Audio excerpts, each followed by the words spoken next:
Welcome, everyone. We are live for the first ever live interview on Planet Nerdtooine. We've got Year of the Collector here. It is Nerdtooine, and we have a special guest, T.S. Luther, a very Ah, talented, and he's probably gonna get all I'll touchy when I say this, but a very talented, very wide ranged creator thank you that so much, man. I'm a big fan of. And one thing we do on this show is we only tell our personal opinions. We don't tell people, we don't give rankings and anything like that. But I will say my nerd to ween opinion. If you see a TS Luther book, you might want to pick that bad boy up because Oh, thanks, it man. might not be what you even think it is, and you'll like it nonetheless. That means a Yeah, ton, man. Thank you. No, it's true. It's true. We was just talking about this today. Um, Luther, you have quite the range, my friend. Thanks, man. Right? I started to because I known I've known you for a while. Like we followed each other, we interact Yeah. with each other. You're always promoting your books, your next like you're always on the next thing, right? I looked you up, right? Because you're a guest. I should know something about you, right? So Luthor is a writer and co-creator of, and this is just what I could find: Tokyo Fire, The Mighty Craw, Growing Up, Alice, Lost in Wonderland. Um, what was the one the we was talking Digger, about? The Digger, Hellion and Bash. and Digger, Hellion, and currently Bash. Hellion and Bash. And I See, and can I tell didn't even you, know all of those for, other ones. Well, the other ones I don't create. The other ones I edit and I write on. I write with the Mighty Claw with okay, Mr. okay, Fish, okay. and I write Alice, but it was created by him, and then I edit all of his other books as well. right. Okay, So, fair enough. like I said, writer or Exactly. Yeah, I'm co-creator all of over this. there, man. Yeah, and none of these projects, none of these titles are even close to being similar to the next one. We can go from a mystery to an action to Tokyo to Cyberpunk to like, cyberpunk, like from one to the next. So that is quite the range for an indie writer, right? Like an up and for any coming. I writer, mean, really. yeah, any writer really, right? That's the type of stuff like you'll see from big time creators that can jump from one Yep.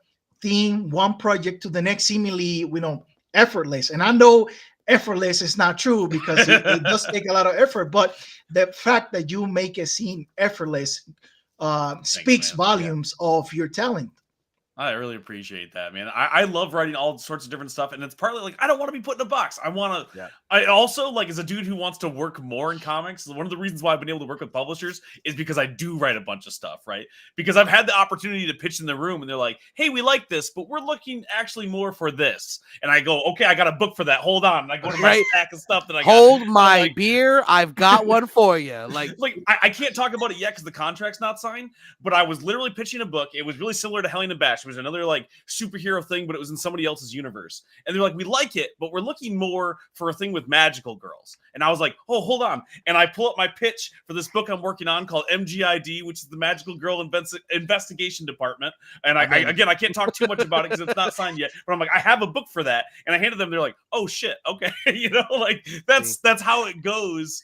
Like you can't put yourself in a box, otherwise you're gonna lose opportunities. Luther absolutely. has a Rolodex instead of business cards.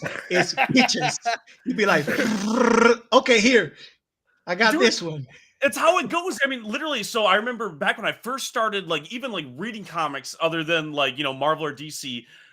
Kirkman was on a podcast and he was talking about how when he pitches something to someone, he doesn't like have a book in mind. He goes to the artist he wants to work with and he goes, "Hey, what do you want to draw?"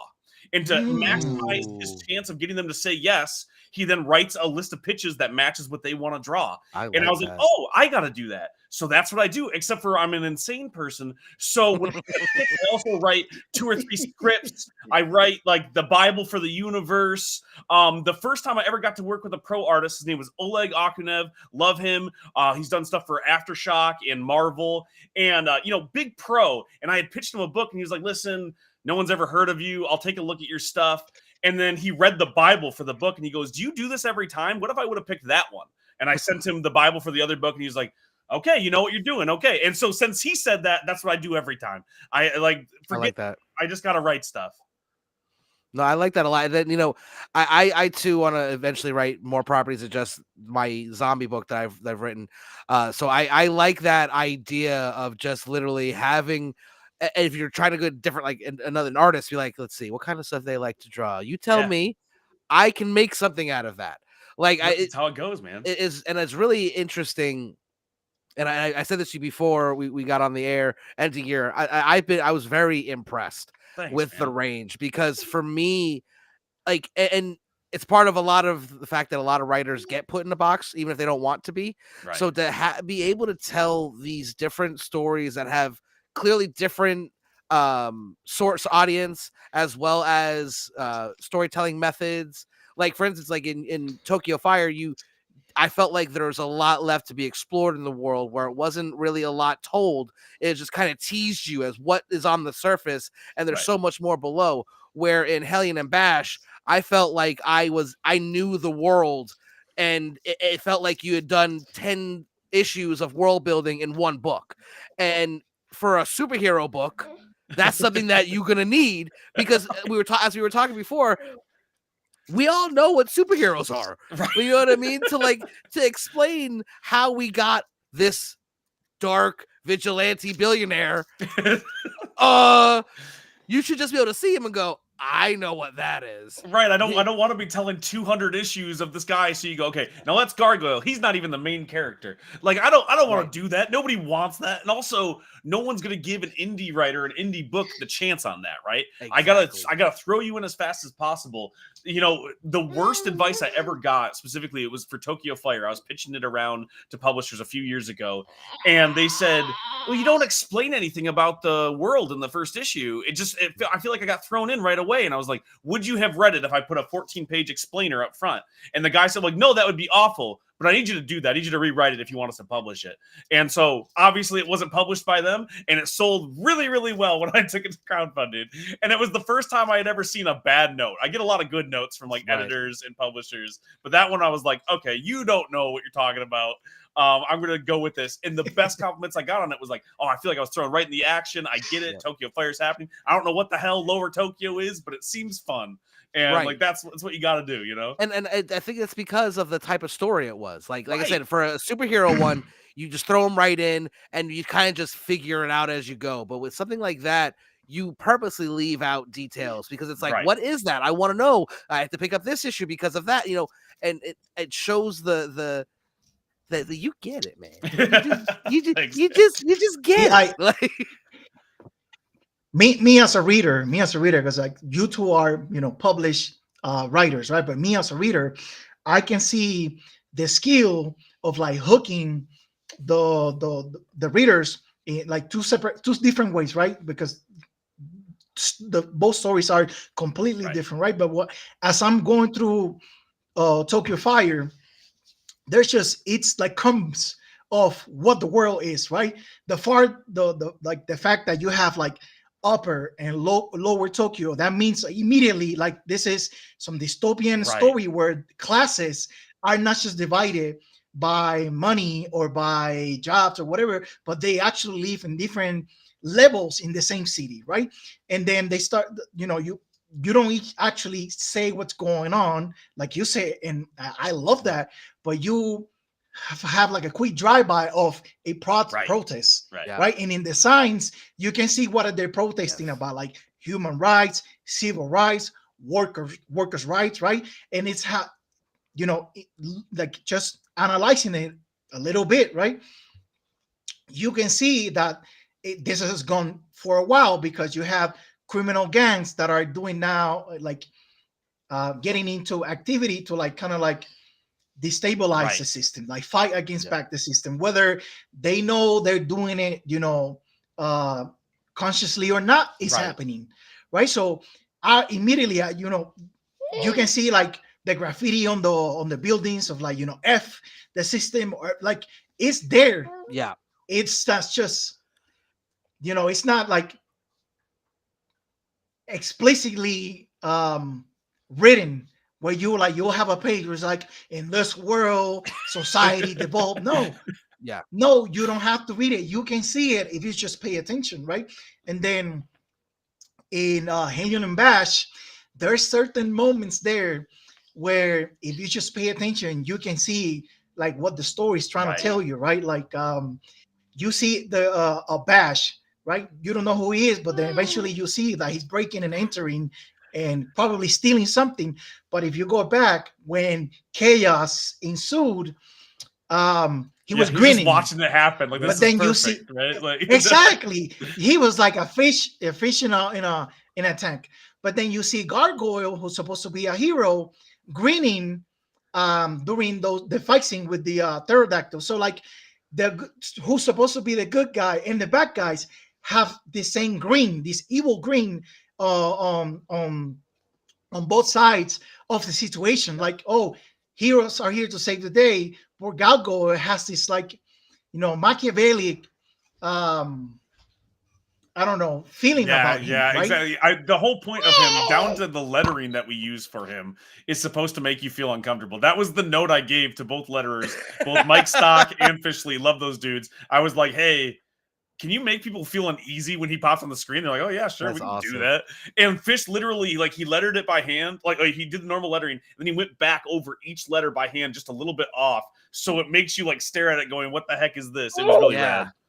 No, I like that, and that's we talked about this before on the show, how important lettering is that a lot of regular, or let's say casual fans just don't really get, and how important it really is, because in the phrase we use is really good lettering, you don't notice it at all, That's but right. bad lettering is so clear. Yeah, You can bad lettering tell will that. ruin a book. Good lettering just blends in. And Yeah. I'm a huge proponent for that. I love letterers. They make the book, in my opinion. And it's Yeah. so important to work with ones that are professional. It's the one thing, like, I get asked a lot, and I don't know why. Like, I'm not that much higher of the echelons when it comes to indie books, but I get asked a lot of questions. And the number one thing that I tell people is, like, if you want your book to look professional, get a professional letterer, because it will level up your book leaps and bounds. Because if you're doing it yourself and you've never lettered before, that's all awesome and you should learn, but people are going to tell. They can see that Yeah. you did it. No, and I tell the story about my book. Was it? I think it was 3 years ago now. We had the entire ash can done. We were ready to go. I brought it to MegaCon. It was lettered by the interior artist. And Okay. when I brought it to people and I showed it, they were all like, "Wow, this art's really good. I like where the story's going." But and I'm like, "Oh God, Oh what?" no. And they're like, the lettering it's horrible. Like I literally had someone say like, this lettering is absolute trash, and Oh, I was that like, sucks, man. That's and, rough. and not for nothing, but I almost gave up at that point. I was like, all right, well that's Oh, it. There's I can't get it redone, but apparently this is the way it ends. But then I got very lucky. My good friend John from Encase Comics, he actually hooked me up with the letterer he's working with on his book, and I say it all the time, and Tyrone literally took my book to the absolute next level, and it makes just such a difference. And I didn't really notice it too much when I first went with it. I was like, oh, this is fine, this is good, it's good. And then when I see Tyrone's work, I'm like, oh no, yeah. it wasn't. You All can right, you can tell this the makes difference, sense. man. And it's one of the so Sky Hawkins is my co-creator on Tokyo Fire. She's awesome, and she's actually a really good letterer too.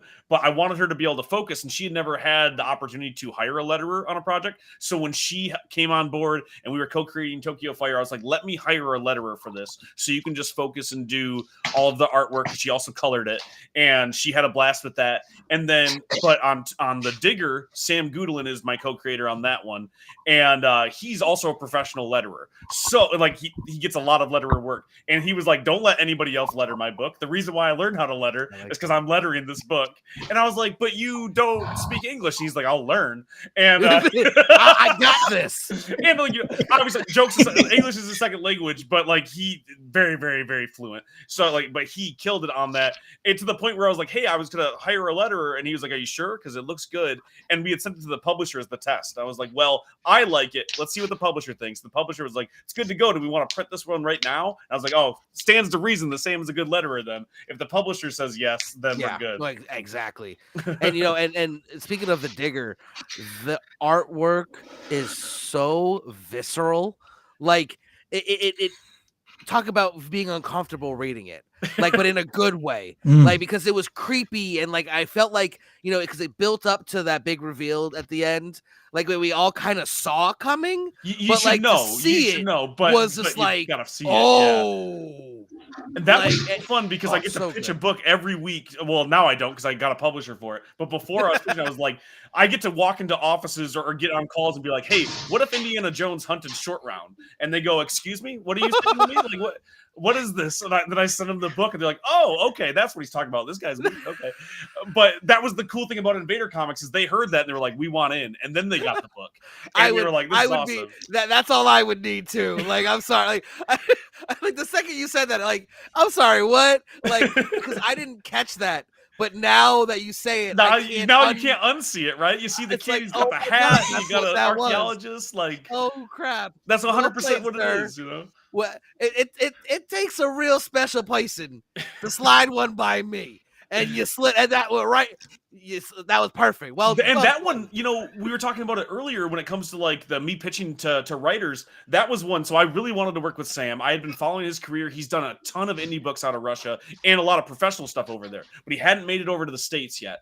And I had been following him like real close. And I had I got a hold of his email and I started pitching him books.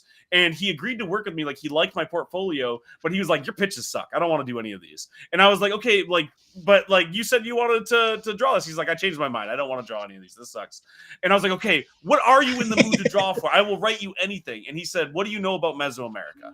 And I said, "Everything." I knew nothing, but I was like, "But I can learn." Like I lied. I can research. Exactly. I was like, "I know everything," and I got like 10 pitches for you. And he was like, "Perfect. Can you have them to me by Monday?" I said, "Bet." I did not sleep for 4 days, and I learned everything I could. I called several museums. I talked to a couple people I know who are studying at college that exact topic, and I came back to him with 7 pitches, and he picked the digger.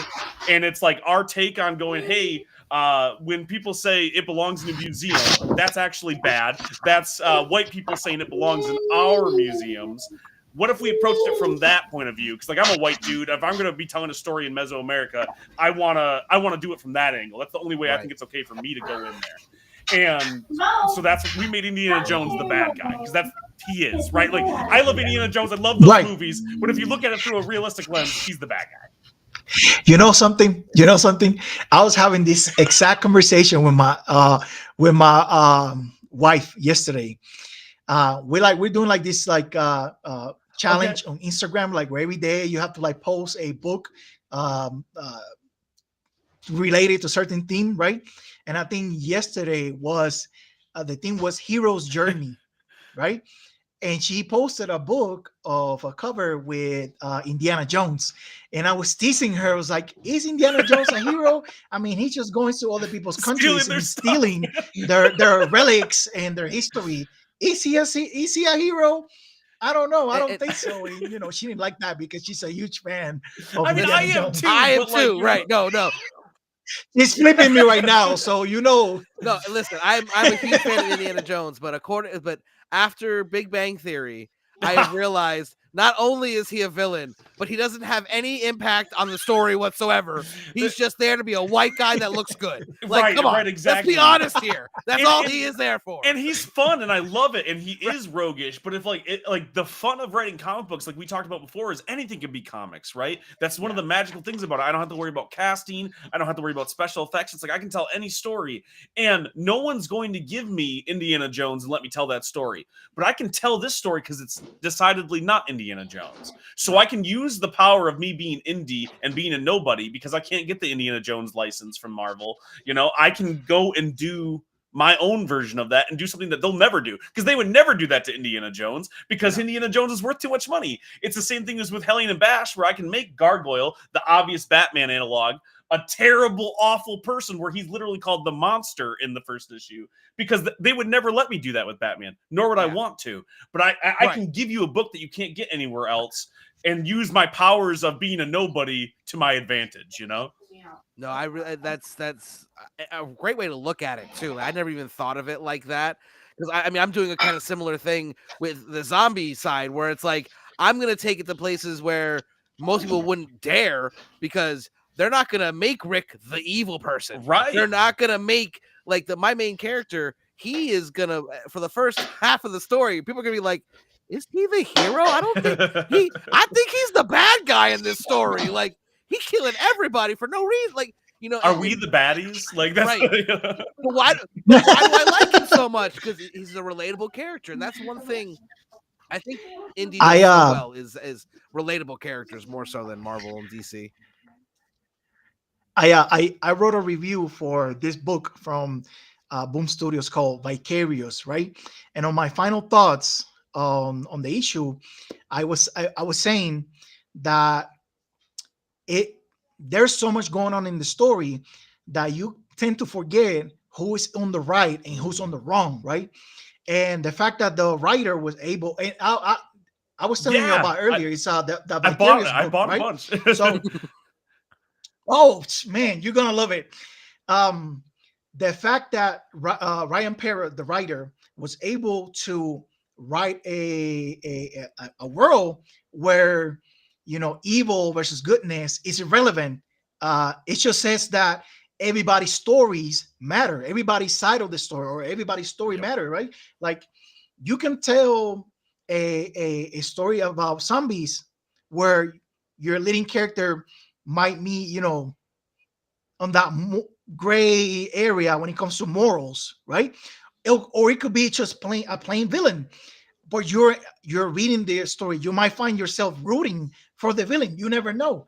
It's depending how well you can craft that story, right? And me as a reader, as a fan, if it's a good story, it don't matter if it's a bad guy, a good guy, a morally gray guy. If it's a good story, it's a good story. That's the best part of something like Game of Thrones, right? Where it's like you have 40 characters who are all against each other. They're all vying for the same thing. They're all each other's the antagonists. But we love watching all of them because you're telling a good story and you have characters who I root for even when they are the bad guy. And especially what's really fun about that is when you care about everybody and then they go head to head and you're like, I don't know who to root for here.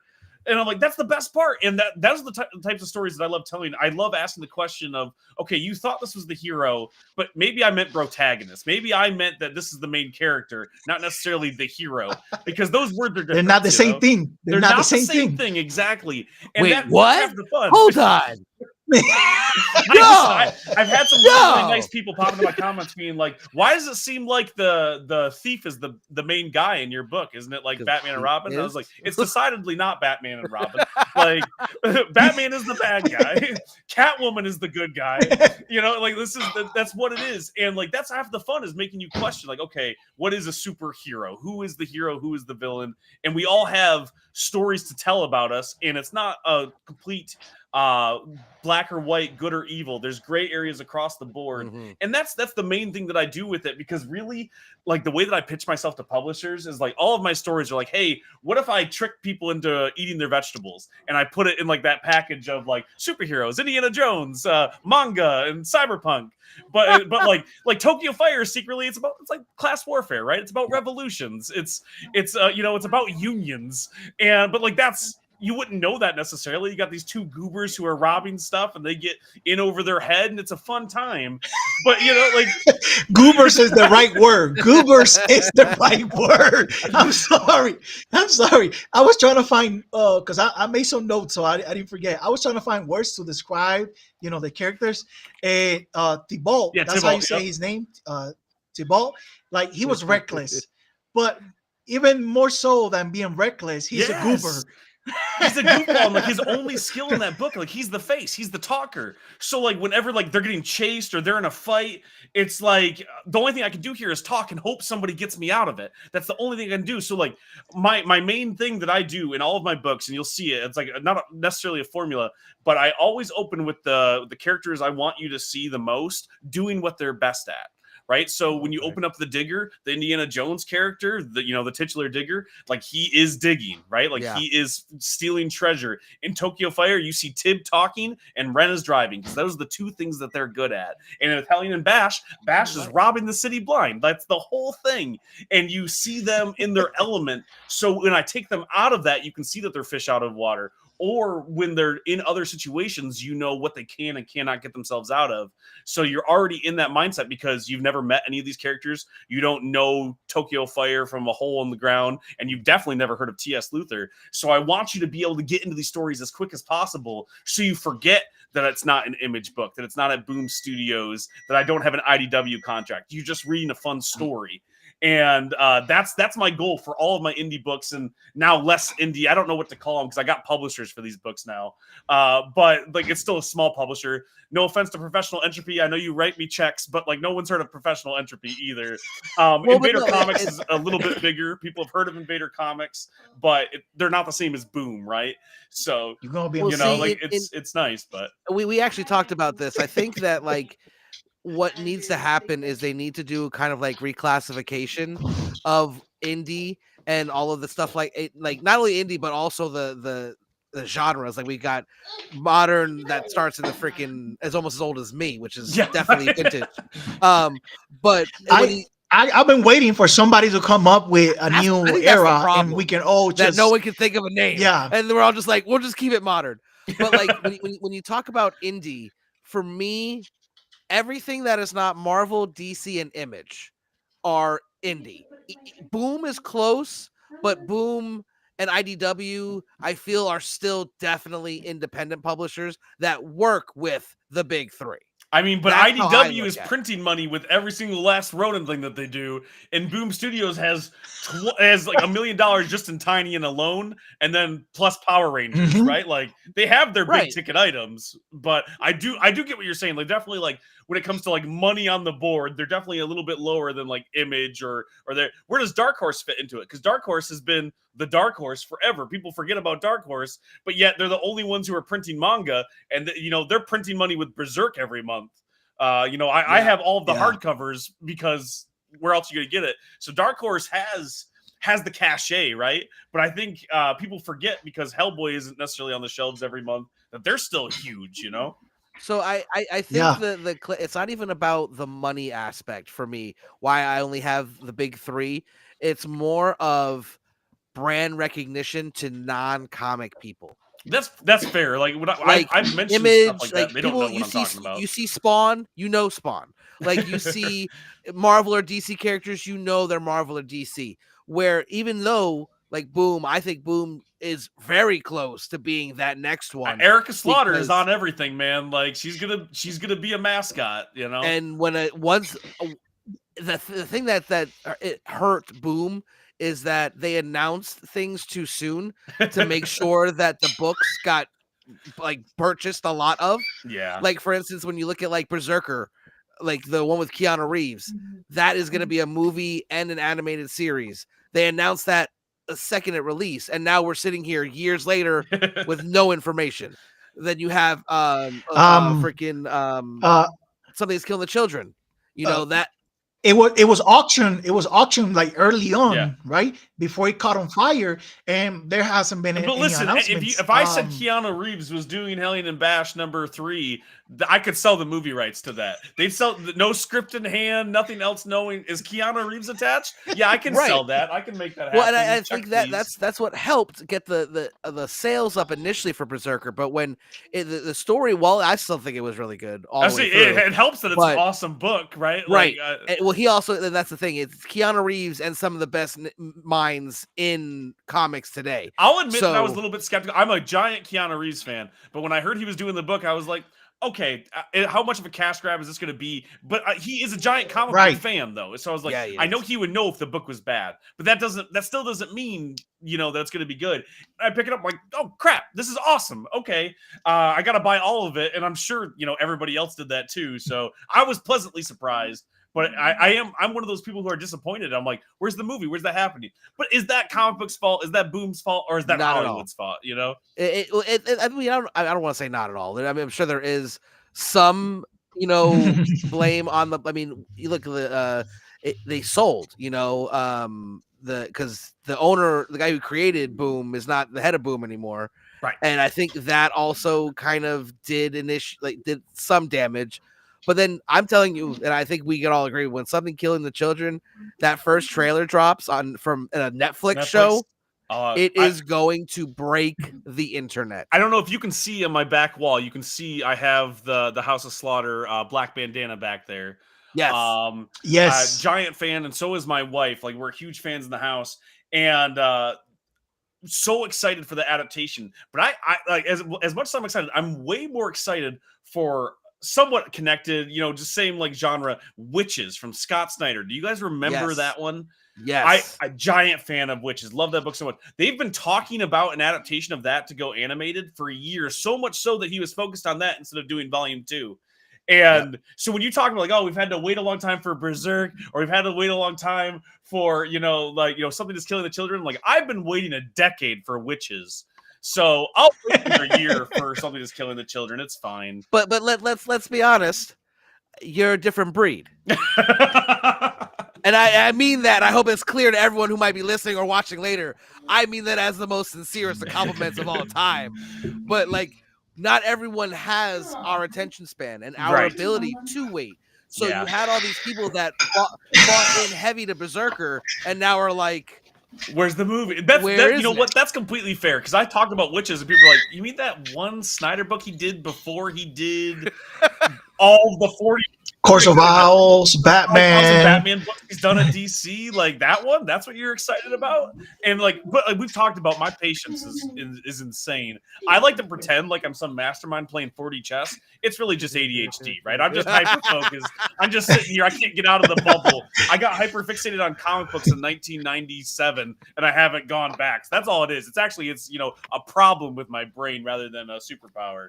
But I disagree. I think it is a superpower that people label a problem with the brain. I mean, it depends how you look at it. I try to use my powers for good. With great power comes great responsibility, or a great amount of indie comic books. One of those, or a Rolodex full of Bibles for 100,000 comic book ideas. And again, I hope everyone understands.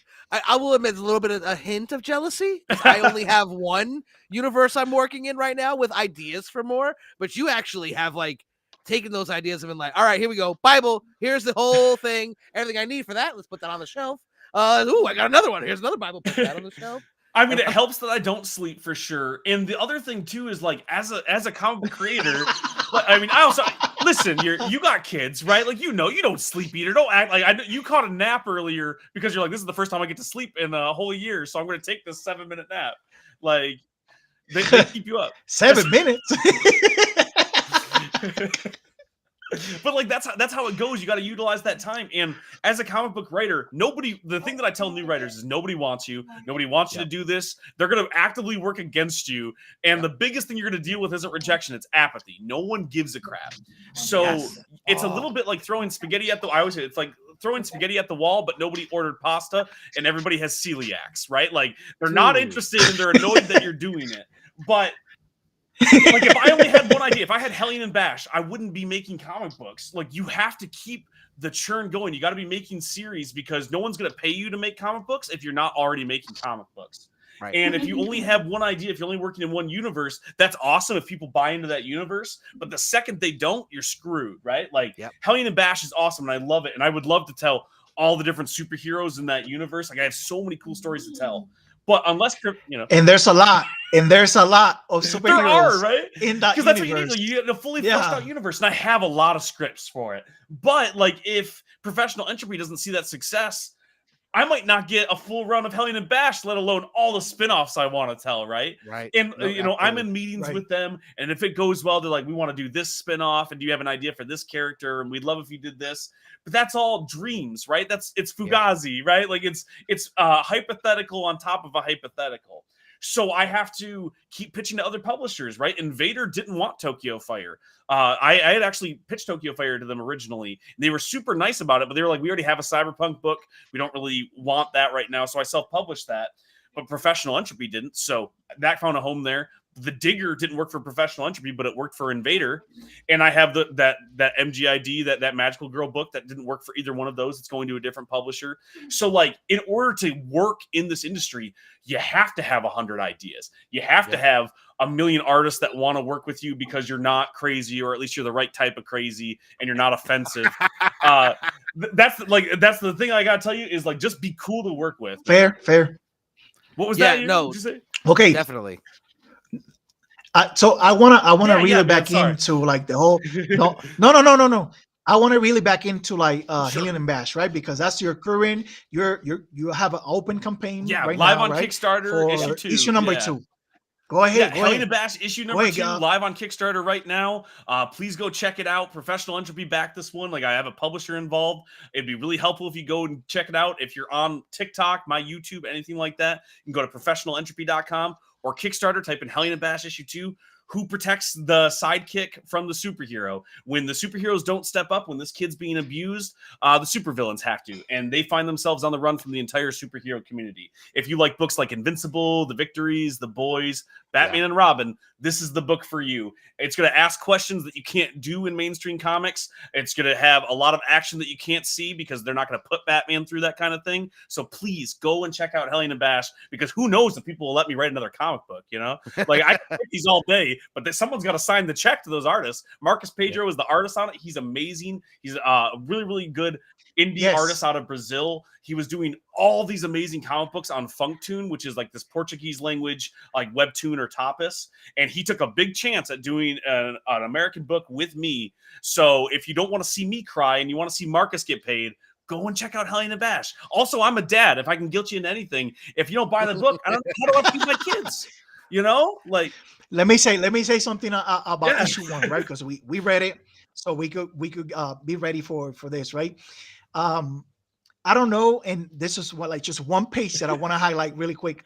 I'm not sure if this was Marcos Pedro, the artist, or Fish Lee, the letterer, but there's one page, and I thought this was clever. It could be simple. I'm simple-minded sometimes, but Bash is on the elevator, and it's one of those see-through elevators where you can see outside, right? And outside, there's this whole fight going on between this monster and the superheroes. And he's looking outside and just looking back at the door of the elevator. And the right side of the page, you see the levels as he's going up, right? Like 15, 16, right? I thought that was really, really clever, right? You don't have to write. You don't have to show that he's going up. You just show the background, the different altitude of the fight and the buildings in the background, and then just a circle with the number of the level as he's passing by. I thought that was so like perfectly executed, right? Storytelling without actually the telling part. You see it, and automatically your brain like pieces together. It's like, oh, he's going up, shit's going on in the back. He's going to the penthouse, right? I thought that was so well done. Thank you, man. That I don't know if you wrote it to be like that. I definitely wrote it to be like that, but Marcus's execution on that was like a big part of it, right? Like that. One of the reasons why I love working with Marcus is like he gets it. Like everything that I write on the page, like he's going to execute it 10 times better than I even put it on there. Full credit to him. But like he understands it, and it's. If anyone's ever worked with anybody who speaks a different language, it's really cool because the way that we communicate with each other, we have, right? Like you have a different level of communication that goes past just what you can write down. And when you start to get in sync, you get really cool pages like that. And that was fully me going, hey, it'd be cool if they're going up the elevator and we see the action in the background. Marcus going, I got it. And like fully executing that perfectly. And, you know, credit to Fish too. He did all of the SFX on that page. So like the little cherry on top is that ding when he gets to the end. Like that was all Fish. Like, it needs this one little note, you know, like, but that's the beauty about the contribution from a letterer, right? Like, I don't know if you actually told him, it's like, hey, I need the ding, right? But just adding it there, right? That onomatopoeia, like, gives it that third dimensional into the reading experience, right? Because you read that and you hear it in your mind. Oh, the ding of the elevator, he made it. You know that. It gave it a lot of depth. Like like that one, like that's one thing when you're trying to portray things like that on a flat piece of paper. Yeah. You have to think outside the box to give it that feeling of realism. Even if you're in a fantastical world, it's still a world that would exist in that universe, so you kind of it can't just be stickmen. I mean, I'm sure there are some comics that are just stickmen, but it's not going to be a story like we're trying to tell, Right. without having that third dimensional look to it. And I when you're talking about working with an artist my artist is from Canada, and like he came down for MegaCon, and there were times where we were talking French Canadian. Dude, You forget to say that he's when I French tell Canadian, you, so his first language is this French. man was talking to me in French, forgot that I was not understanding, and somehow I still knew what he was saying. Because I answered back, and he was like, "Do you speak any French?" I'm like, "Not even a freaking. I know Voulez-vous coucher avec moi, and that's from Moulin Rouge." Yeah, That's but he's the got only like the reason why I know Québécois that. like going on, right? Like it's not even just like pure French, right? Like it's its own dialect. But like when you're on the same page, literally and figuratively, and when you're just like syncing up on creating something, that's one of the reasons why even when I pitch a book that I'm like, hey, this is kind of my vision, it becomes ours. I no longer have full ownership over it. Like Marcus, Okay. I hire Marcus. I still have I own Hellion and Bash along with pieces that Professional Entropy has. But one of the things when I was telling him about the story, I was like, I want to make it yours too, because I never want to work on just my project, because I want him to be invested, and he has no reason to be invested other than getting paid if it's not partly his story. So like a lot of the designs that go into the book are all Marcus. Like I'll go, hey, I want a giant green pterodactyl guy. And like everything else that comes along with that is him. So a lot of the designs that go into the book are all Marcus. A lot of the action sequences, I have a general outline for what they do. I do panel to panel scripting, but he brings it to life in a way that I never could. And it's so important to me that he gets the stuff in there. Like he'll come to me with an idea going, hey, what about this? And we'll change stuff in the script as long as it works, because when you're a good creative partner, it's about making sure everyone is enjoying themselves in the book. Because I could write a book that's just wholly me, and it's going to be boring as hell, and everyone's going to be so sad reading it, and you'd be like, man, I wish this guy had some other input, because this guy stinks. So I don't know. I think you're pretty entertaining all on your lonesome, but that's just me. Very, very, very. I was just telling Luther earlier, I never know him not hype. Like every time I see him on a video, on a live stream, on an interview, this man is always at 100 you didn't see miles. all the Coca-Cola I chugged outside the room. I was like, so like, here's the Coca-Cola, here's the Red Bull. I need a cup of coffee and a Monster real quick. I got to be on this podcast. Because, but you got to remember, too, But it makes sense. It makes sense that like you two guys have something in common, that not like you have to be passionate and you have to love, and believe in what you're doing. But you two have like this energy and this like relentlessness about your work, right? And you kind of have to be crazy in that way, because like you say all the time, people don't care. Like you have to make them care. You have to create the market for this product that you have. Right? Nobody asked for this. Nobody is begging for this. Nobody was out there wondering if there could be a story about X, Y, and Z. You're making it. You have to create the market, and it takes kind of like that personality to like engage people, to like not give up. Props to you guys, because putting yourself out there for knowingly that the no is probably going to be the no is the best the answer outcome, you can get, and you still do it. I think I was lucky that I had my big like no slap in the face right at the very beginning, like because like they were like, there are things I like, but this is bad. And I'm like, okay. So after I came back to it and was like, oh, maybe I should keep doing this, my brain was like, all I have to fix is that I need a letterer. Hold on. I can still do this. Like, and I feel like, and what you said was so poignant and really kind of hit me that no one cares, and you have to make them care. And that's not like a shot at people. That's just how the world works. Unless you have some reason to be invested in something, especially a new property, it doesn't matter how good it is if you can't get someone to care about it. 1000%. And I'm never offended. I get a lot of no's and I get a lot of apathy. And like one of the annoying things that I do, I'm sure there's a million pros who hate me because I'm in their inbox all the time. But I'm like, hey, will you check this out? Will you read it? Will you give it a chance to, just look at it? And I want you to know, if you ever got into that, if anyone's watching, I hate it too. I hate myself that I got to do it. I'm embarrassed. I'm anxious. I'm so sorry I'm bothering you. And as much as I lie about it, I know I'm bothering you. I'm completely aware of what I'm doing. But you have to do it if you want to make it in the industry. You got to put yourself out there and be completely fine with bothering people. You have to shill. You have to want to be a sellout and work with companies because that's how you make a career out of it. I tend to get up on a little bit of a high horse when I'm on TikTok sometimes because I'll see people being like, well, I don't want to work with them. I want to be the next Marvel. And I'm like, that's super cool. Prove me wrong. But I don't think that's going to happen, right? Like that's an institution that you're saying you want to usurp, that no one's ever done that, right? Even when you look at Image, that was made from people who left Marvel and DC, Right. That had a name at Marvel before they stepped out the door. Nobody wants a new guy. Like, how many times do people check out your book or my book and they're like, well, is Spider-Man in it? Like, what do you mean? Like, if he's not, I don't give a shit. Like, I don't care. Like, what is this? Oh, that's cute. Hey, you said this was a Batman and Robin story. Where is Batman? And that's the thing, right? And so, like, you Where is hope Batman? Dude, that was pretty good. Thank you. So, like, you gotta hope that you can convince them, and someone will take a chance. So you have to take as many chances as you can, and that means bothering people, pitching them. And the biggest thing I stress to people jumping in is you gotta make it knowing, and you can be proven wrong, but knowing nobody is going to read it.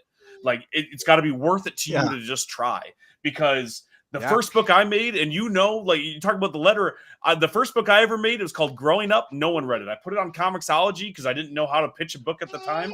I don't think it's ever gotten any downloads. A few of my friends bought it from Amazon because I think that it was like on the drop shipping thing. You could buy it there and they'd print a copy for you. But other than that, no one had seen this anthology I made, but it was enough to make me go, okay, I can do this. What if I got the next one in front of people, right? And you don't have to worry about the hate. No one's going to care enough to hate on it. No one shits on Hellion and Bash. I never get mean comments about Hellion and Bash because I don't get comments about Hellion and Bash. You know what I mean? Like no one's talking about it to hate on it. I see so many people afraid to go out there because they're like, what if people think it sucks? And I was like, that'd be wonderful if more people thought Hellion and Bash sucked. I would love if there was a bunch of people talking about how bad my book was, because then a bunch of people would be talking about it. But like, you not only that, but I feel like no matter what, unless it's like no such thing as bad press, right? Like, this is really bad.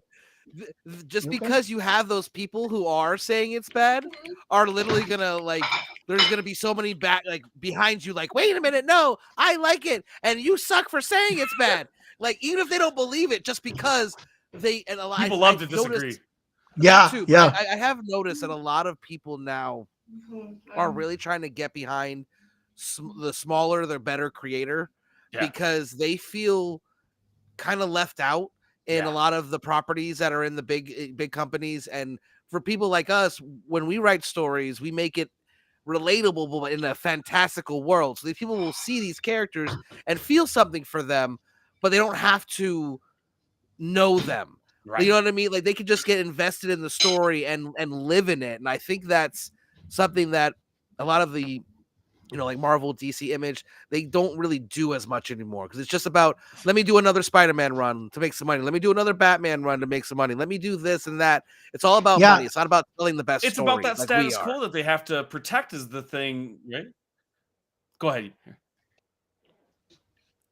No, I'm sorry. Indie books. Oh, it's okay. Are just fresh, and it's about the story, right? Like like the stories have to be good because they don't depend on an IP, an established IP. They don't depend on an established character. They don't depend on an established big name for the writer, for the artist, right? Like DC or Marvel can sell you a book, an entire run based on a writer, based on the artist, right? And indie comics don't have that luxury. They have to be good, right? Yeah. The stories have to be good. The characters have to be good, right? You Because can't give them sometimes any excuse to tune out. I was just talking Yes. to Rod from Irrepressible Comics. If you guys ever get a chance to check out some of his stuff, love that dude. And he was talking to me about what he has to do to make the book possible. And a lot of what I do is like, don't give you any excuse to look at my book and go, it's lesser than, right? Like I have a professional artist, I have a professional letterer, like I have a barcode on the front, right? Like anything that you can think of. Like I charge $5, even though I'm losing money on the book. It's like anything to take away that this book is different. It's just like all the other ones. You just haven't heard of it before, right? Like right. I want you to see this on the shelf and go, okay, that's just like that book from Image. It's just like that Yep. book from Marvel. Don't give them an excuse to turn away because they will, because we don't have a big name or a big publisher or a character they know. You have to give it the best treatment you can just to be considered the same, right? Just to be neutral with the rest of the stuff on the shelf. And it's a tall ask for people, you know? And like we talk all the time on the podcast about how if an indie book issue 1 isn't good, there is no issue 2. No. Like that's and that is the end of it. Good try. Oh, so sweet. Yes, good job. I'm very proud of you for printing that. But there won't be a 2. You know, so You can't be a trade waiter either when it comes to indie books, which sucks because like I love trades. A good trade is gorgeous on my shelf. I love them. I live in an apartment, like it's the best way to store stuff. But you can't do that with indie books because if you don't buy issue 1, we might not make it to issue 2, 3, whatever to put together a trade. And like I'm lucky enough to have a publisher for Hellion and Bash, so like when issue 1 was done, we were already working on issue 2, and issue 2 is done, and now we're working on issue 3. And like I'm really, really lucky to be able to do that with such a small book. Most people can't do that. And to even put it out at the cadence that we're putting it out, right? Like I have a monthly book right now. That's unseen in indie comics. amazing. You know? That's I want you to take a second and really absorb that. How as someone who has been struggling for the better part of 2 years to get issue 1 out, and I'm still knee deep in issue 2. Right. And to have a monthly release schedule, even remotely close to a monthly, right, is so impressive. And it speaks to the quality of the book as well as how much people are willing to support you. And that can't be understated. And I, as someone who has a hard time accepting praise and accepting the fact that things might be good, I wanted to take a second to make sure you felt that. Well, thank because you so that much, is man. Honestly, it's unbelievably impressive. I mean, it's an uphill battle, and I know you know because it's a pay to play industry. A lot of what you do in like indie comics, especially, is you're just raising money. Can you get enough money to do the next issue? Because it's not like you have a shortage of ideas or shortage of scripts. It's not that. It's about paying everyone that needs to be paid to make the book. And so, like, that's another reason why it's like throwing spaghetti. Like, you got to talk to every publisher possible. Like, I happened to get lucky and meet some dudes who wanted to start making comic books and already had a publishing thing going on and just didn't know anybody making comic books. So I could go, oh, me, like, let's do this. Take your pick of the stack. And then I got really lucky with people really supporting me on Kickstarter for issue 1. It got funded in under an hour. And I thought maybe that would help me go up on like the Kickstarter ranks. And it did not. Kickstarter did not care one bit. They're like, you raised $500. So what? That board game raised 4 million in like 30 seconds. Like that means nothing, but it meant something to this publisher who was like, oh, well, if he can raise, $500 in, under an hour, what can he raise in a month? And maybe we can take a chance on this book. And so I've had people try to troll me because I had like 50 backers, 60 people who are interested. I am so thankful for the handful of people that have taken a chance at reading my books. It means the world to me because it's given me all the chances I never thought I would have. Right? Most people don't get to work with a publisher, let alone 2 to have 3 ongoing series. I never take it for granted. And I worship the ground all of you walk on if you backed it because again, like I joke about it. It does feed my children. It does make sure I have a job. Like it is so cool that you took the chance because you could have went and bought the next Hickman book that was out right now, like coming out at the same time as Ultimate Spider-Man #4. It's like, well, I know what you're gonna pick. And some people picked Hellion and Bash, and that's enough to make me cry over and over again. No, and listen, you had what 50? I had 40. I still raised more than I needed, and man. And it makes. And like you said, like, and I say this all the time, and just like it means so much, like because you can, like you said, go somewhere else and get something maybe cheaper or even more established name. Right. But when I say I enjoy reading comics, you know, I very rarely find a comic I don't like because it's a comic book. It's kind of like Star Wars. Even the bad Star Wars, I'm still interested. It's like bad like pizza. It's better like than most other a stuff. zombie Still movie. pizza, yeah. It could be a bad zombie movie. I'm still all in. Right. But the quality that you put in and the range of stories, like I the Digger, I was really into, and that last panel, like it was leading there. But like when I saw it, I was like, "Oh yes!" Like it made me think, "Yes, I want to read issue 2." And then with Hellion and Bash, the whole time I'm reading it, I'm like, "These are not established characters already." Like it really felt like they belonged on in that superhero pantheon, you know, and the fact that when I read it, I get those those kid feelings. Like I like really like enjoying reading. It's not something that I get from a lot of the Marvel and the DC runs, even when I enjoy them. So kudos to you for being able Thank to you, man. create something that gets this person who has the I hate everything vibe 9 times out of 10 to really feel like it felt like I was reading something that was important. And like that, if I means a miss, ton, and man. to the Thank point you. where I'm gonna have to go back and read it again because I'm like, I know I missed something. I have to Especially, go back. I have to go back a couple Yeah. of times because I was like, wait a minute. This is really good because this was like foreshadow here. Like I have the feeling like you was trying to tell me this, and then I went back Yep. and I'm like, there it is. There it is right there. And then I go back to where I was and I'm like, wait a minute.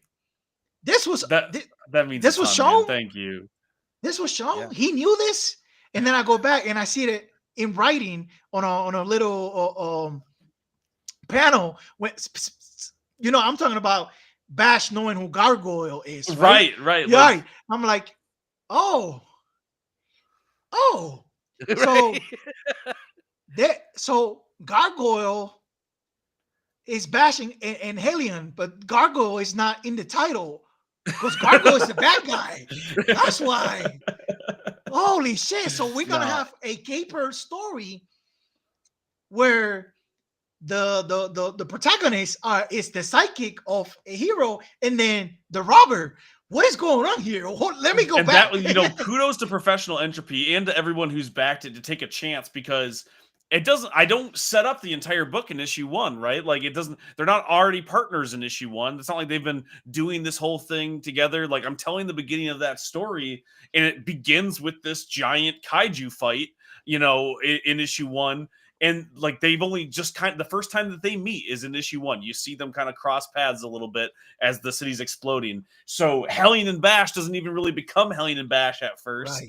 Hopefully it's entertaining enough to get you there. But like I said, like kudos to them for taking a chance, because as I'm pitching the book, I remember the anecdote about Invincible. I don't know if anyone knows the story of that, but when he pitched that story, originally the big twist, and I don't want to spoil it if people are jumping on the bandwagon now, but the big twist of that book was supposed to happen in issue 10.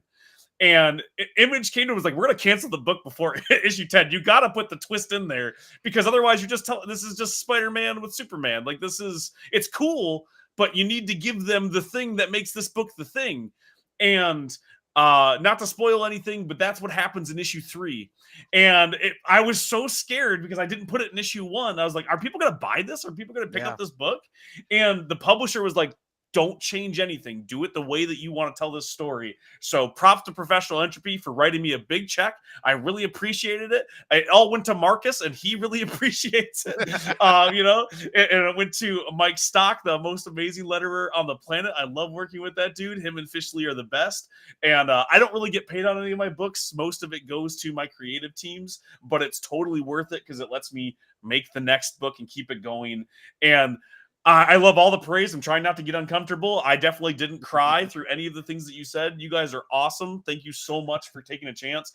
And I cannot wait to send you issue 2. Like I'm about to finalize everything, and I got to send it to you because you guys said nice things. Hopefully you like issue 2 as well, because if you don't, I'm like, oh no. Listen, let me tell you, I'm sold, right? And for everybody that's sticking around or just got here, Hellion and Bash, right? The campaign for number 2 is up. You can find it on Kickstarter. You can read about it, or you can go to T.S. Luther anywhere in social media, and you'll hear tons and tons about it. But Hellion and Bash, Hellion is a sidekick. Bash is a robber, a thief, a bad guy, right? Hellion is being mistreated by by the hero, by Gargoyle, as disposable. It's not said, but if you go through issue 1, you'll see that he's being treated like cannon fodder, right? And Bash learns the identity by chance of Gargoyle. So that's what we know walking into issue 2. I mean, if you're not sold in a story like that, I'm sorry. If that doesn't sell you, I got the final nail in the coffin that should sell pretty much anybody else. If you like superheroes at all, you're gonna like this book. But the reason why I say that is because it's gonna remind you of all the big names that you know, but with the cojones to actually tell a real story. And not for nothing, but you were talking about the cannon fodder. Most of the sidekicks in majority of the big, like Batman, all of them, they are exactly that. But they meet their ends in different ways to tell like a specific story, but they all are abused. Like, if you look at how Robin is treated, how Speedy is treated, how any of these little sidekicks, Aqualad, they get abused until they become the heroes they're supposed to be. Right. Now, is that the tough love that they need to reach those heights? Maybe. You can make that argument, but it doesn't change the fact of what's happening. You know, like you have to suspend that disbelief when you're going to read Batman and Robin. You have to be okay with it because that's not what it's about. It's about Batman and Robin doing awesome stuff, and he needs the sidekick, and they need him, and so you have to pretend like that's okay. But I'm a dad, right? And I love reading books, and I can suspend the disbelief. But if I'm going to tell a story, I bring that into it, and I ask that question. I'm like, hey, is it okay for the sidekick to be doing this? Like, that's a kid out there. Like, that's a child, right? And I wouldn't ever ask that question with Batman and Robin because I love that. People don't love Hellion and Bash. People don't know who the Gargoyle is. People don't know who Hellion is. I'm like, okay, I can ask that question. Like I said before, like, it's a character you've never heard of. I can use my power of unknownness, right? Nobody cares about me or these characters. I would never dare do that with Batman and Robin, but I don't get the chance to. So I can do that with Hellion, right? Like, I can put him in harm's way and make you go, oh, crap, is that okay? You don't have to suspend any disbelief. I want you there going, that seems rough. That kid got blown up. Is that good? Should we be doing that? What's up with this break? Why is he treating that kid like that? What the hell? Wait, let's talk about CTE for a minute. Wait, right? Is he the good guy or the bad guy? No. What do you mean he's okay? He's clearly not okay. He's fine. And like the thing that I knew, like when I got the final page back, and that's that Gargoyle splash page, he's standing there and he calls him old chum. And like I was watching Batman 66 when I got that final page in, awesome. and it was lettered, and I was like, oh man, this might work. That was the thing. That was the moment I was like, I might be able to sell this to somebody. I could at least sell 4 or 5 copies of this, you know? Let me tell you this. As I'm reading, I'm making notes, right? And one of the first things I wrote was the narration voice. I wrote insightful, right? And you only get it like in the first couple of pages, right? Right. And then in the end, it comes back, and I realize it's Hellion talking about Gargoyle, and I was like, makes sense, right? He said all of these things about everybody else of the different type of villains, right? And then the last type of villain is a monster, and it turns out it's Gargoyle from his perspective, right? And not just his perspective. Like, Gargoyle is a dick. Like, let's be honest. But I was like, oh my god! Like, it felt like I caught on to what it was being put down, like subtly, right? And I was like, oh my god, where's issue 2? Like, I think you're a lot more perceptive on things like that, but I think a lot of people will stumble into the realization and have to go, like, even if they're not like an avid comic reader, you can pick this up and feel like you're not missing anything, and he leads you right where you need to be to not only enjoy the story but to fiend for issue 2. Because when you end, like, and that's a true gift that I don't think a lot of writers and creators even care about. But the ability to write one issue and give you enough information and hook you enough to get issue 2, it's not easy. And trust me, I'm aware. But you've done a really great job with Hellion and Bash, and Thanks, I man. cannot wait for issue 2. And as you said, I'm in. This whole run, as long as they let you do it. And let's put it this way: if they stop letting you do it, we're gonna crowdfund it and get it done anyways. That's the thing. We will make this happen. I need this story. They're like, hold on. I picked up issue 1. How many do we get of this? I was like, I don't know. Keep buying them. We'll see. I'm contracted for 4 issues. See, like so that. If they sell, they'll give me more. It's only 4 issues because that's what we could afford to get going up front. But if they sell, I can. I've said this before publicly. I have 56 issues outlined. I have several story arcs. I could do 56. I could go forever, but I have 56 when it comes to what I would love to tell with this story. I'm going to be lucky to get to that 4th issue, right? So I try not to look too far ahead. I have a plan if I ever get there, but it's I got to get issue 2 sold before I can ever worry about that. So every time someone asks me how many issues is this? Is this ongoing? I'm like, it's ongoing as long as you give me the money to keep it going. If you buy it, we'll call it ongoing, brother. We'll keep it going. That's the best way to answer that question, because I've got that too. Oh, how many issues you want to do? Shit, I could do at least 100 right now. If they let me. That's how many we'll get to. Man. It's another story. You got to be thankful that you get 1 issue. The fact that somebody wrote me a check. Again, I passed it all on to the creative team. The fact that somebody wrote me a check and was like, "Hey, start working on the next issue." That's never happened to me before. When it came to the Digger for Invader, me and Sam made that out of pocket. That was all just us going, "Hey, what if we made this issue?" And we pitched it to people. We made 1 issue. Invader was like, we like it. We want all 4 issues. So we started working on the rest of it. But we didn't get paid for anything like that. We get paid if it sells. They didn't get, they don't have any money in it either. This was the first time I had ever written a comic book. A publisher bought it and gave me the money up front for the next one. And they did that for issue 2 and 3, and then Tokyo Fire #2 and a few others. And I don't know if I'll ever get to do that again. So go and check this out, while you can. I do. Yeah. We're sold. We're sold. Man, listen, you guys need to go start a publisher and cut me another check, and I'll make all the comic books you guys want. I'll need their social, their address, and I will take care of it. Sorry. I will have someone. Somehow, some way, it'll get taken care of. Oh man, but you guys know, it's so hard out there. There's so much competition. It's easier than ever to make a comic book, right? And while that means that yes, I can be a cut above some of the people who are making indie books for the first time, I'm still I know they're not competing with me, but I'm competing with Tiny and Snyder and DeConnick and all these amazing people that I'm so thankful that the industry doesn't chew up and spit out like they used to, right? People aren't treated like Kirby was treated. Matt Fraction can write comic books until he dies, and he can feed his family, and I get to read Matt Fraction books until he dies, right? Chip Zdarsky can write every single hero there's ever been made, and it'll be amazing, and he's allowed to do that, and I'm so thankful. That does mean there are fewer jobs for new people, though. So that means that we have to carve our way into the industry through our indie books, through these new publishers, through direct marketing and Kickstarter and crowdfunding on Zoop, and all those other millions of ways I'll try to get a book made. So, I know some people are resistant because they're like, well, I only buy stuff from Image or Marvel or DC. But you got to take a chance if you want to see the industry continue to grow, because you're probably not going to see as many new voices at those places, because we're a risk that those companies don't need to take anymore. They can get a book from Snyder. Why would they hire T.S. Luther? You know what I mean? Right. So, if you want to see these new voices, you want to check it out, you got to go buy stuff from Mad Cave and Invader and these new publishers that pop up every day, Professional Entropy and, shout out. You got to go check out that stuff. And I know people get nervous because they're like, what if it's drawn with green crayon? It's okay. Tell them thank you. Don't buy issue 2.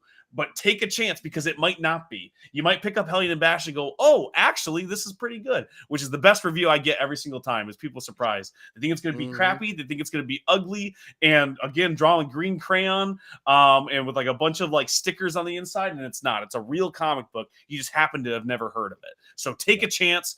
Go and buy some comic books from us. We're awesome. Year, I need you to start making comic books too so I can start plugging your stuff. It's not quite fair. We're talking about our books. You haven't drawn or written anything. Come on. I'll stick to making content and reviews. I love making reviews. You guys keep making comics. I'll keep reviewing them. I'm fine with that. One day, year, we'll break you. But no, and all jokes aside, though, when it comes to creating something out of nothing, it's really one of the hardest things you could possibly do. And like you said, it's never been easier to do it, but some people shouldn't do it, and some people that should do it, that shouldn't do it, are like someone like Year who has the knowledge. He could, if he just wanted to, write something and just put it out. But I think there's a lot of voices and a lot of creators that are just kind of on the fence, thinking that they can't do it for reasons X, Y, and Z. And all I'm gonna say is that's bullshit. If you have a story, or if you're an artist or anything that you want to be making comics or following any type of passion, just fucking do it. Go for it, man. Like it can't be made, it can't be sold, it can't be done if you're not in the game. Yeah. If you ain't got no skin in the game, you ain't got nothing. You know what I'm saying? And it's worth I it, say take the chance. I mean, if you don't like it, then you don't have to. I'm not saying like quit your job and dump all your life savings into one book and hope everything the best. Listen, as someone who quit his job and put all of his life savings into one book, don't do that. It does not go well. I became so broke so quickly off the confidence that this was going to make me the same amount of money. And I will tell you this right now, not only did it not make me the same amount of money, it did not make me any amount of money.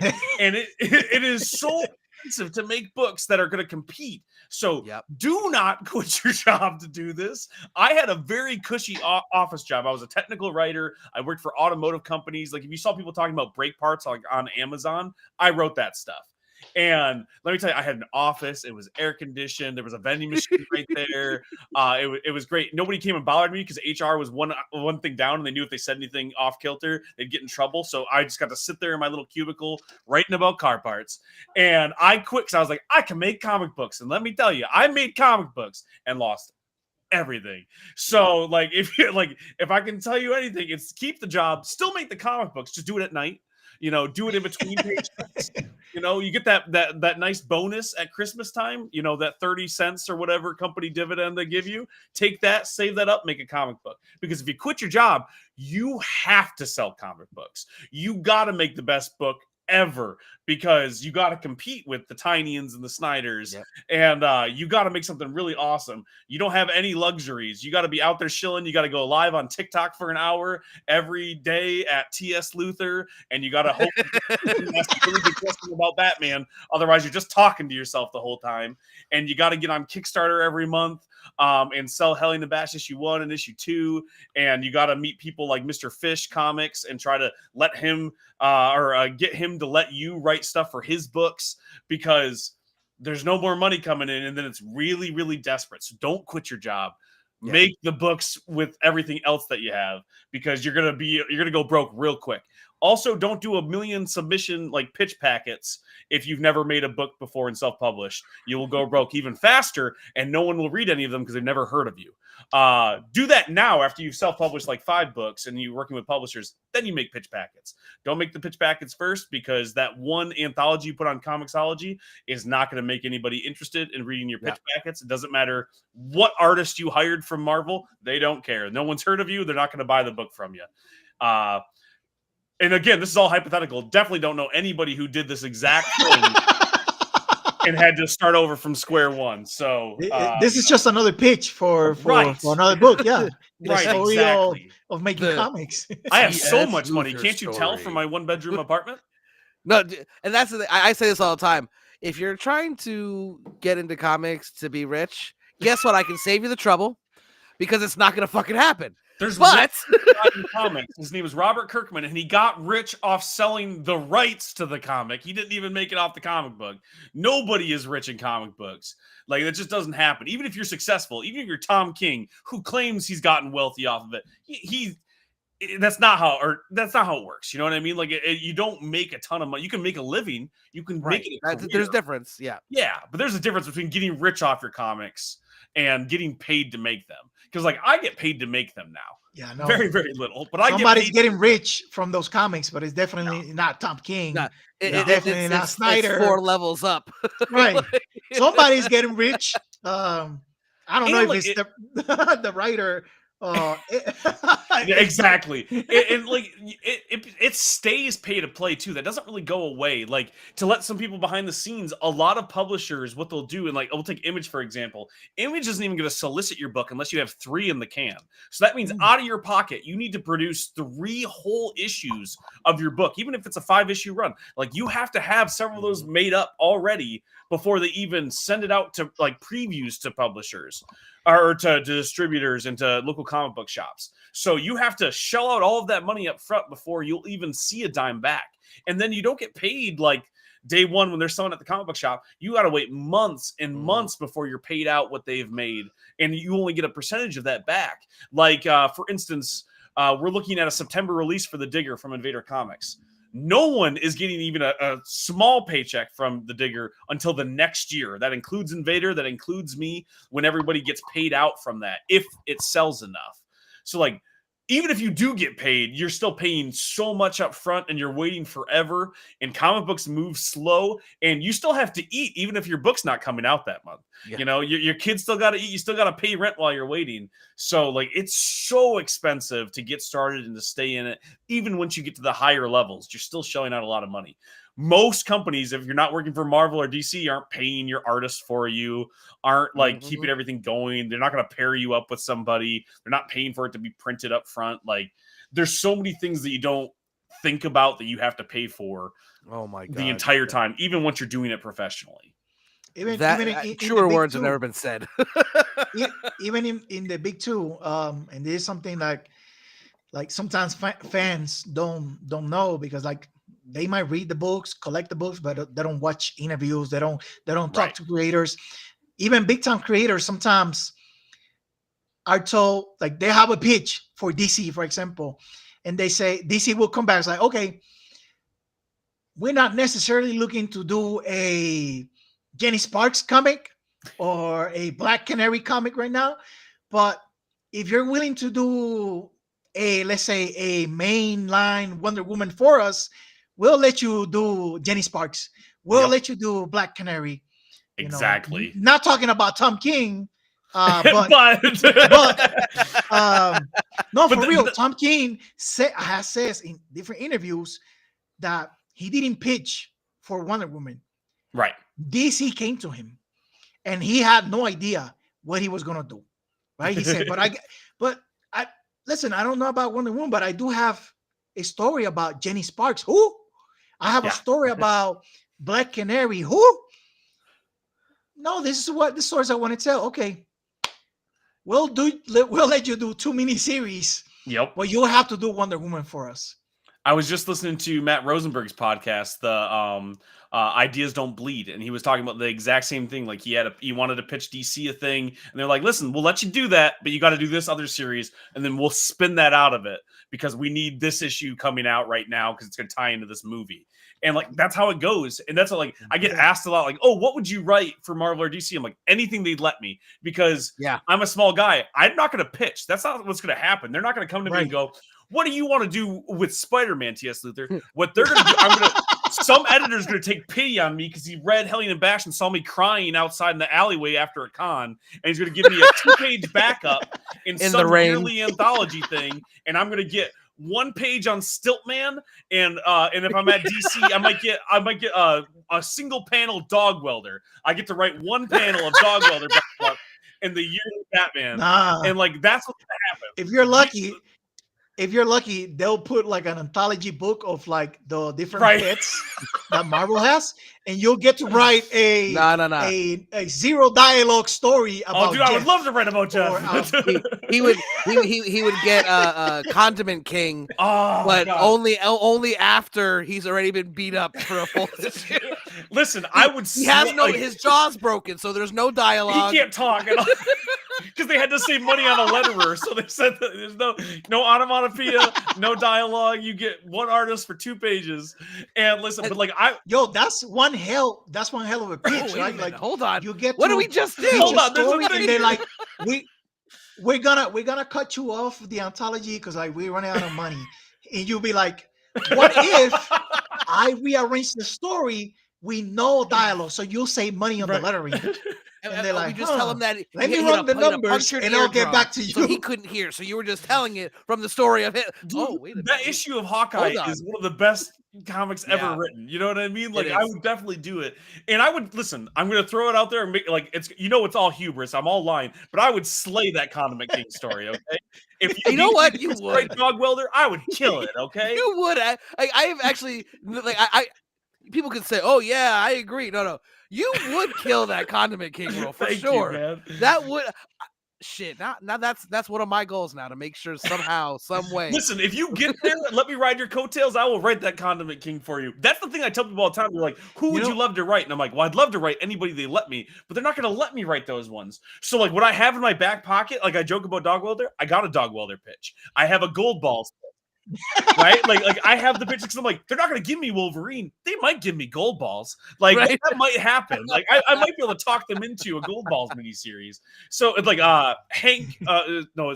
Which one was the agent of Hydra? Was it Hank? I don't remember. He had a one shot like way back when, right? Like give me Hank, agent of Hydra for 2 issues. I can do something with that because you don't get to decide what you do at those places. You got to take the scraps that you're giving and you got to turn them into gold.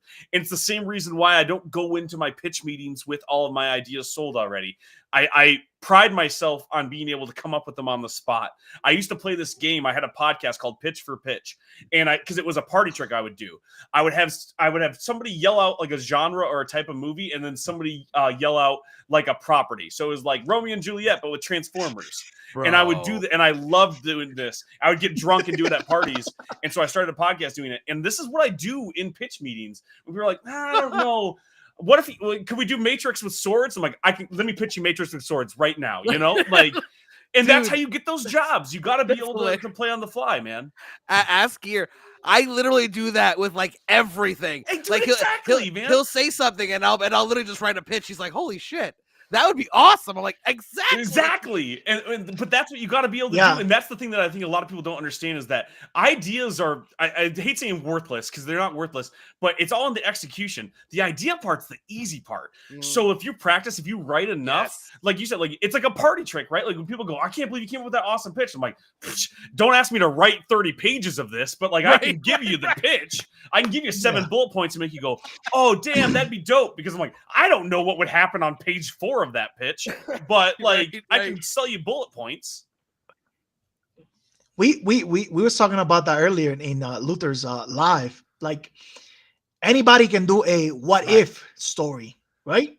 But where it matters is in the execution, like how much or how good you can flush out that what if, right? Like Batman and Robin, but what if Batman was intentionally abusing Robin? Right?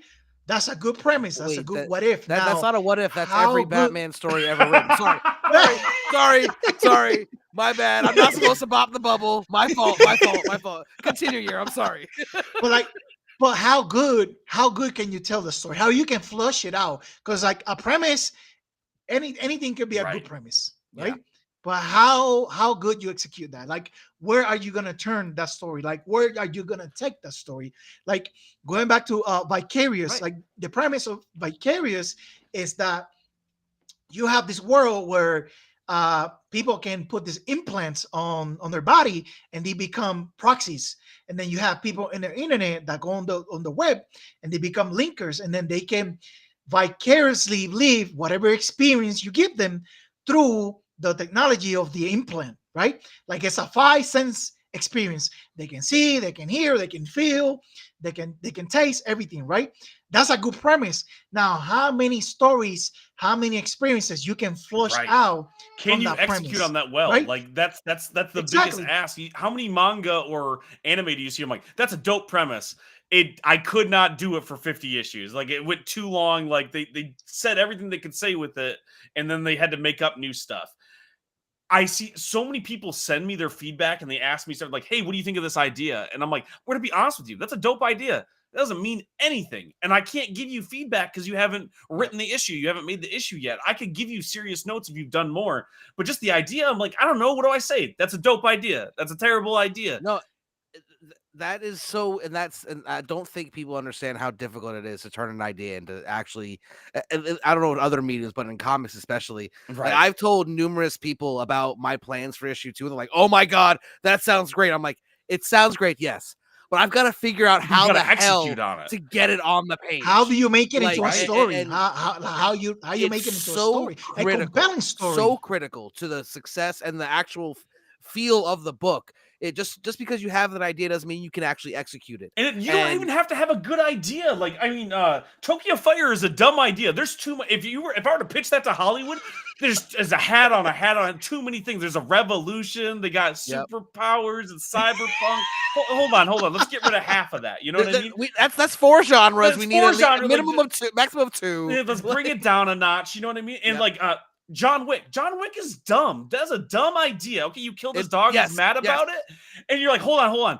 Keanu Reeves, he's mad. He's sexy. He's got a gun. You're like, I'm in. You know what I mean? Like, it's Wait, in they the killed a dog? You know what? Let's do it. Let him I'm gonna give it a shot. I understand that anger. I get it. So hold on. Shush. I understand. We're just gonna sit here and watch this. We're gonna watch it happen. But that's the thing is, like, it doesn't. Like, you can have a terrible idea, or you can have an awesome idea. It's all in the execution. And I feel bad because what they really want when they send me these ideas is they want someone they perceive who is doing the thing that they want to be doing, and they want to be told that it's okay. They want the go ahead. Yeah. And like, you don't need it. Go ahead, go forth, conquer, do the thing. Because I'm going to be honest with you, I didn't just get into making comic books because I loved all the comic books, right? I read tons of comic books I didn't like, and I had to put my money where my mouth was and go, I think I can do it better. If not better, I think I can do it where more people would enjoy my book than they would, you know? Like, I'm not just inspired by the books I love. I'm also inspired by the books I didn't love. You know, like it's a big part of it. So like, don't worry if your idea's dumb. Most of my ideas are terrible, but like I might be able to convince a few people that they're good by how good I write them. And like, it's okay to have a dumb idea. Some of the best stories are terrible ideas. No, and you know, I appreciate anyone who is still hanging around. We're at an hour and a half. Oh man, we keep trying. Me and you talk all the time about trying to keep these at an hour, and we just can't seem to fucking do it. So I told Luther this was going to be a yapping festival because he's a yapper, you're a yapper. I sometimes can't shut up either. You can ask my wife. So I knew this was going to happen. That's why I haven't said anything. I haven't gone. An hour and a half is a good round number. This is great. Like, this is what we meant to do. I agree, and that's why what we're gonna do now is I'm gonna give you these last few minutes. I want you to pitch everyone to go on and get into Hellion and Bash. Tell them where they can find the current issues as well as Kickstarter, so we can push this out and try to make this happen as much as we can. We're a little podcast. We have some nice little amounts of followers, but anything we can do, we will. So the floor is yours, and watch this. I'm even gonna make it all. Wait, hold on. Wrong one. Bait and switch. There we go. All right. All eyes on me. Check this out. So let me zoom out so I don't get all blurry here. Hellion and Bash issue number 2 is live on Kickstarter right now. If you love me, if you hate me, go check it out. It's gonna be awesome. If you like books like Invincible, The Victories, The Boys, the gritty, but not just for gritty's sake, but the more adult-oriented superhero stories, this is the book for you. The entire pitch is who saves the sidekick from the superhero. You have your Robins, your Speedies, your Alphas. If you're a Spider-Man fan, you have these sidekicks, and you can ask the question, well, hey, should they be doing this? But you don't follow that to its natural end conclusion because you want to read Batman and Robin. That's the fun part. You don't care about Hellion. You don't care about Gargoyle. You don't know who these people are. So you can ask that question in this book. And that's what we do. You have this sidekick who's the world's greatest sidekick, and he's being abused by his superhero. And no one's doing a dang thing about it because you have Batman. Who's going to stand up to Batman? I'm afraid of Batman. I'm not going to do that, right? And you have the people who could stand up to Batman, but they have to ask the question, should I?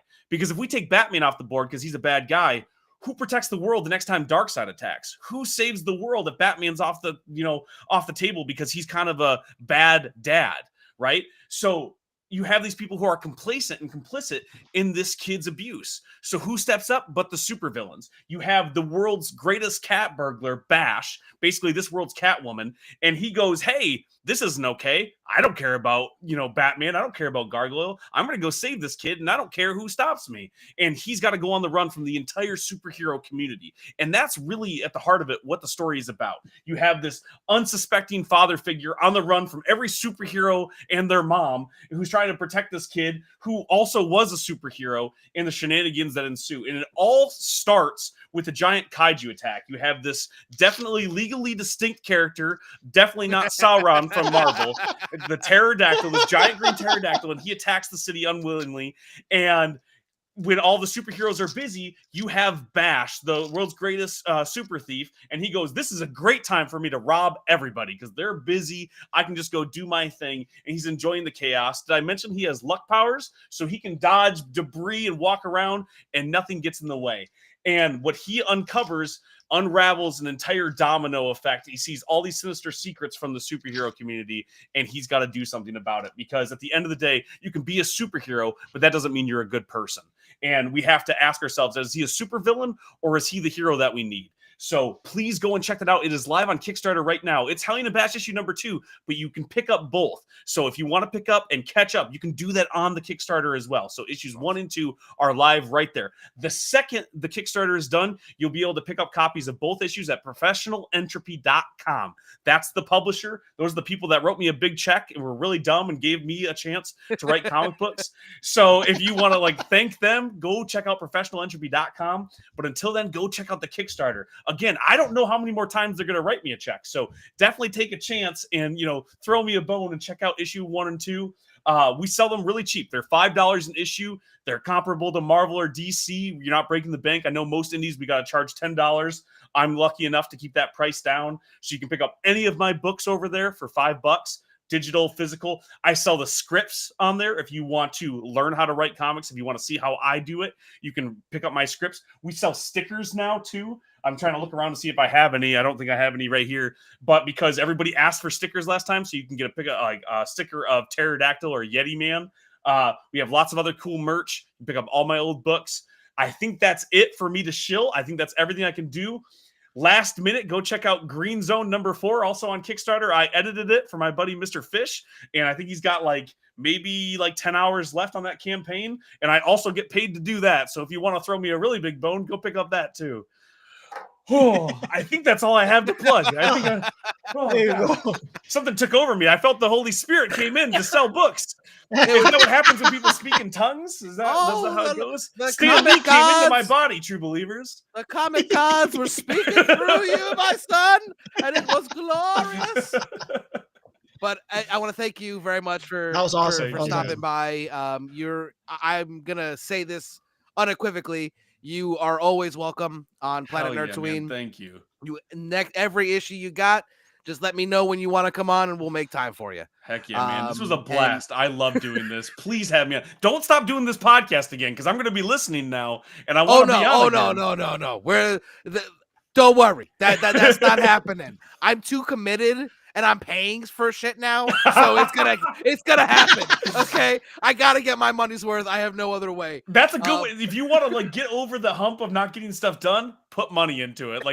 Buy that gym outfit that you've been looking at, because then you gotta justify it. If you're paying Planet Fitness, you gotta be in there on Sunday. Right. That's how it goes. Pay for the podcast, you'll do it every week. But again, everyone who stopped by, if you've lasted with this hour and 33 minutes, we appreciate you. This will be, it's already live, so it's going to be on instantaneously. The audio version will be up by tomorrow. And then me and Year will be back with a new episode, with actually part 2 of the episode That's right. That'll drop on Sunday, where we do what is Year's issue part 2. We also are going to do a review for Stellar Lands issue 2, which we had a great time reading and loved. Heck yeah. As well as a kind of preview for what we're going to be doing on the next episode when we bring in JJ's Comics to talk about everything that's going on with Diamond and how big this really is. And I don't think enough people are as worried as we are. And I definitely think that we're going to have a great episode with that. But again, I thank you all for stopping by. And until next time, stay nerdy, my friends.